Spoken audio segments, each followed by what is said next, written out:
নেপালকে হারিয়ে সাফ অনূর্ধ্ব ১৯ চ্যাম্পিয়নশিপের ফাইনালে উঠেছে বাংলাদেশ। ভারতের অরুণাচলে গোল্ডেন জুবিলি স্টেডিয়ামে দিনের প্রথম সেমিফাইনালে হিমালয় যুবাদের ২-১ গোলে হারিয়েছে ছোটনের শিষ্যরা। একই মাঠে রাত ৮টায় দ্বিতীয় সেমিফাইনালে মুখোমুখি হবে ভারত ও মালদ্বীপ। নাজবুস সাকিবের রিপোর্টে দেখুন বিস্তারিত।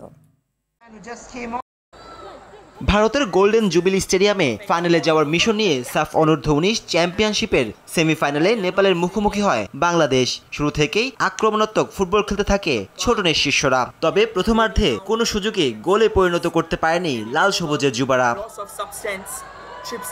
দ্বিতীয়ার্ধে আক্রমণের ধার বাড়ায় ফয়সাল কাদিররা। ম্যাচের ৭৪ মিনিটে গোল খরা কাটিয়ে গ্যালারি মাতান আশিকুর রহমান। প্রথম গোলের ধকল সামলে ওঠার আগেই আবারও গোল হজম করে নেপাল যুবা দল। ৮১ মিনিটে ব্যবধান দ্বিগুণ করেন বাংলাদেশের অধিনায়ক নাজমুল হুদা ফয়সাল।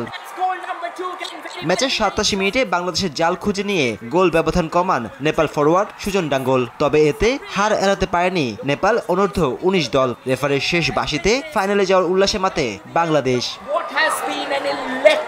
নাজমুস সাকিব, RTV।